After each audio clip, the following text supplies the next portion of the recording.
A Muslim diplomat who traveled through Russia in the year 922 witnessed something that would haunt him for the rest of his life. Ahmad ibn Fadlan observed how the Vikings performed intimate rituals with a slave girl before burning her alive along with her deceased master. His detailed account reads like the script of a horror film, except every word was true.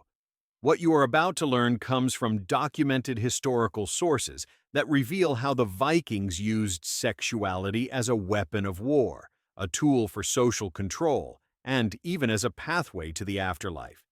These practices influenced medieval Europe and shaped concepts of power that still persist today. The evidence is so disturbing that many historians initially dismissed it as enemy propaganda. From public weddings attended by entire families to sexual executions used as entertainment, from rape as systematic psychological warfare to intimate funerary rituals involving human sacrifice, Viking sexual practices were calculated methods of maintaining dominance, so graphic they could make modern viewers physically ill.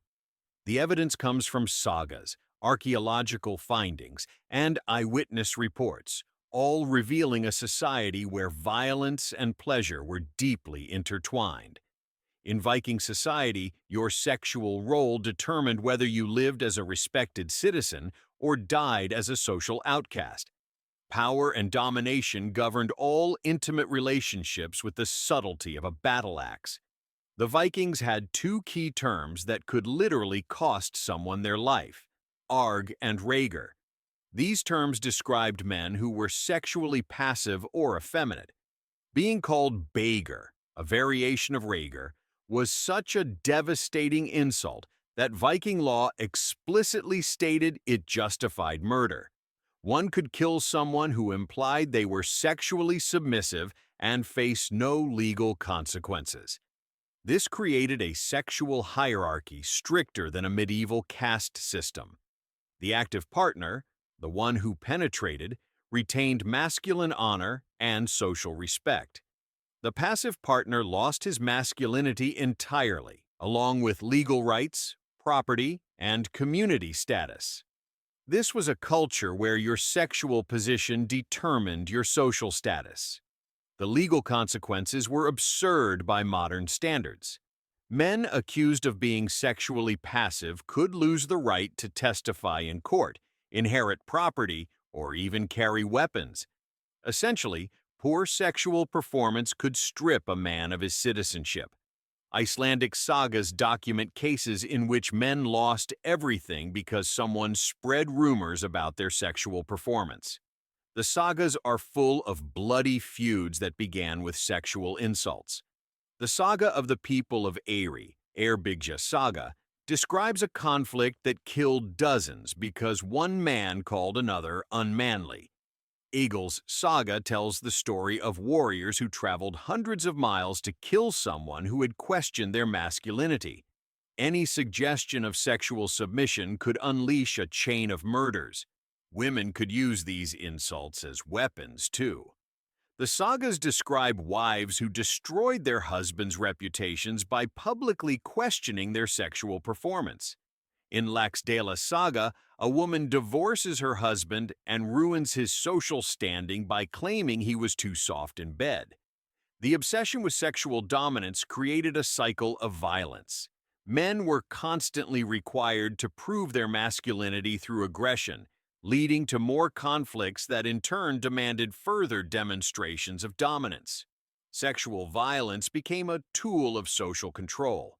The threat of being labeled sexually passive kept men in line and reinforced power structures that shaped Viking society. The Vikings turned sexual assault into a form of psychological destruction. They understood that breaking a man's spirit was more effective than killing him. The sagas describe klamhug, the shameful blow, which consisted of cutting or stabbing a defeated enemy's buttocks to symbolize anal penetration. This was not random violence. It was calculated humiliation meant to mark the victim as sexually dominated. The disturbing brilliance of this system, from the Viking perspective, was that they could destroy another man's masculinity without even performing the act themselves. But often, the Vikings went beyond symbolism. Defeated enemies, especially leaders and warriors, were subjected to systematic sexual assaults meant to transfer the victim's masculinity to the victor. It is described how imprisoned kings were subjected to public rape to demonstrate their complete defeat.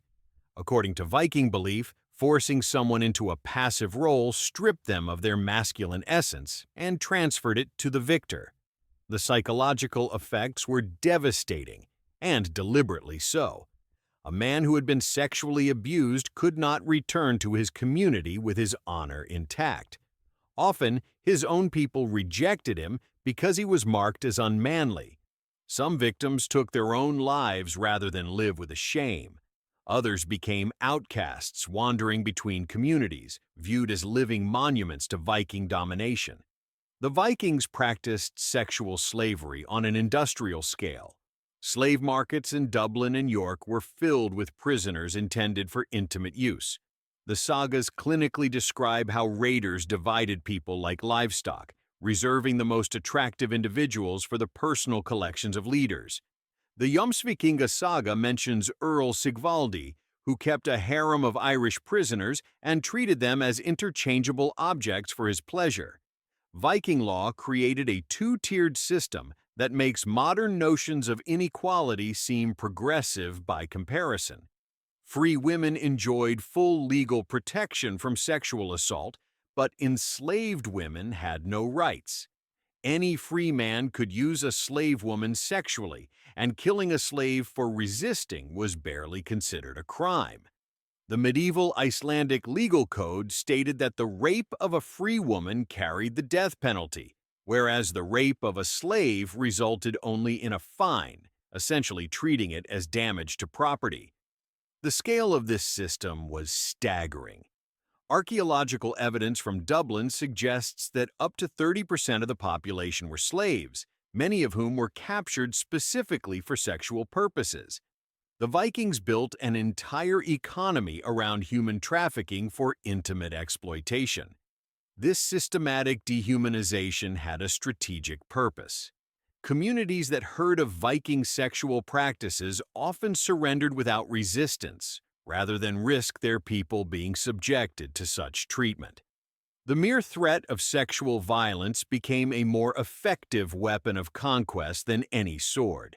Viking weddings made modern reality TV look elegant by comparison. Privacy was not only uncommon, it was legally problematic and potentially expensive. The bride's family was required to witness the couple's first sexual act to ensure the marriage had been consummated correctly. Without witnesses to confirm penetration had taken place, the marriage could be annulled and the bride's family could demand the dowry's return. Imagine having to perform sexually while your in-laws took notes for potential legal proceedings. The ceremony itself was filled with sexual symbolism that would make a porn director blush. The Mjolnir ritual involved placing Thor's hammer in the bride's lap during the ceremony. Everyone understood this as a fertility blessing with an explicitly phallic meaning. The hammer was then blessed by the priest and passed among the guests to be touched, creating a communal sexual ritual disguised as a religious rite. The groom's removal of the bride's crown was a public announcement that he would take her virginity. This was done in front of gathered witnesses, who then accompanied the couple to the bridal bed. Priests and family members blessed the bed with fertility prayers that were essentially sanctified dirty talk. The act itself was carried out while family members waited outside, listening for sounds confirming the marriage was consummated. The next morning, the blood-stained sheets were inspected and displayed as proof of the bride's virginity and the marriage's success. These sheets were preserved as legal documents that could be presented in court during marital disputes. In some cases, trusted family members remained in the room during the act to provide eyewitness testimony. Grettis saga describes a wedding where the bride's uncle stayed in the room to ensure the marriage was properly consummated.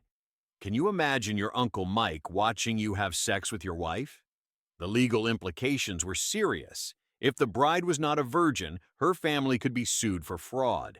If the groom failed to perform adequately, the bride's family could demand compensation for damaged goods.